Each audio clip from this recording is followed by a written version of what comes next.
बड़ा। अब धर्म बड़ा कितने लोग मानते हैं? तो तीसरा ऑप्शन दूं क्या? रावण बड़ा। ऐसा बोलो मैया ने दो में तो हाथ उठाए नहीं, किसी एक में, है ना। आप यहां बैठे बच्चे भी कह रहे हैं कर्म बड़ा है, क्योंकि इन्होंने ट्रक के पीछे लिखी लाइन पढ़ी है ना, कर्म ही पूजा है। आप थोड़ी सी बात कर लेते हैं इस पर। अच्छा बच्चों ये बताओ, कर्म बड़ा है? ठीक है, तो ये बताओ कसाई क्या कर रहा है? वो अपना कर्म ही तो कर रहा है। गाय काट रहा है, बकरा काट रहा है, मुर्गी काट रहा है। क्या कर रहा है वो? वो अपना कर्म कर रहा है। उसका कर्म है गाय काट। कसाई का कर्म क्या है?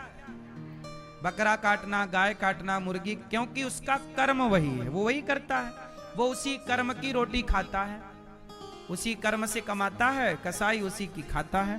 तो कर्म यदि बड़ा है तो क्या कसाई का गाय काटने का कर्म बड़ा है?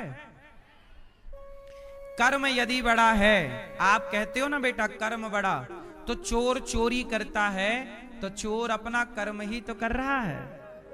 तो बताओ चोर का चोरी करना ठीक है? तो फिर कर्म कैसे बड़ा हुआ? यदि कर्म बड़ा है तो चोर चोरी करता है। चोर से पूछो क्या करता है? बोले मैं तो अपना कर्म करता हूं। बोलो हाँ। डिसाइड कौन करेगा कि बड़ा कौन? तो आओ समझते हैं। आप लोग आटा की रोटी बनाने से पहले आटा को क्या करती हो मैया? आटा को चलनी से क्यों? तो धर्म वो चलनी है जो अच्छे कर्म को अलग कर देगा, बुरे कर्म को अलग कर देगा। इसलिए कर्म करने वाले को धर्म का ज्ञान होना चाहिए। कर्म करने, यदि आपको धर्म का ज्ञान होगा तो आप चोरी करेंगे ही नहीं। हाँ या ना? आपके जीवन में, आचरण में, क्या रावण को यह बात पता नहीं थी कि पराई स्त्री को स्पर्श करना, चुराना, उसे जबरदस्ती उठा के ले आना ये पाप है? क्या रावण को यह बात पता नहीं थी? पता थी, फिर भी चोरी किया तो सजा मिली, सर्वनाश हुआ। इसलिए धर्म सबसे बड़ा है। धर्म का ज्ञान श्रेष्ठ है। यदि आपके कर्म में धर्म नहीं तो आपका कर्म कभी आपको श्रेष्ठ गति नहीं दे सकता। कर्म से ही पाप होता है और कर्म से ही पुण्य होता है। आपने किसी को रोटी दी तो कर्म ही तो किया। आपने किसी को रोटी खिलाई, पानी पिलाया, किसी को कपड़ा दे दिया आपने, किसी के पांव में चप्पल नहीं थी, चप्पल पहना दी आपने। कोई बाप अपनी बेटी का विवाह नहीं कर पा रहा था, गरीब बेटे परिवार था, आपने उसकी बेटी के विवाह में कन्यादान ले लिया, 2, 5, 10 हजार का सहयोग कर दिया। तो आपने कर्म ही तो किया। क्या किया? लेकिन आप जब कर्म किए तो वो कर्म क्या बन गया? पुण्य। कर्म ही किसका रूप लेगा? हाँ, लेकिन जब आप किसी को गला दबाते हैं, किसी को डंडे से मारते हैं, किसी को गाली देते हैं, किसी की थाली से रोटियां छीन लेते हैं, किसी के पेट पर लात मारते हैं, तो आप ये कर्म ही तो कर रहे हैं। तो ये कर्म आपको क्या देगा? पाप। एक कर्म पुण्य बनता है और एक कर्म पाप बनता है। अब आपको डिसाइड करना है कि पाप करने वाला कर्म करें कि पुण्य करने वाला। कोई चीज नहीं, या तो आप पाप कमाओगे गलत काम करके, या भला काम करके क्या कमाओगे।